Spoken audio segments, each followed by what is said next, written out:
All right, so who's ready for your lunch?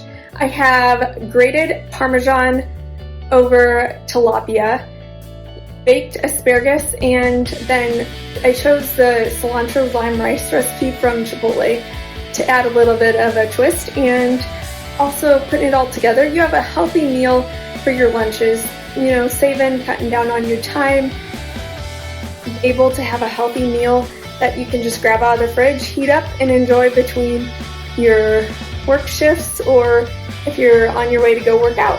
Something to stay healthy and fit, and also take care of your budget.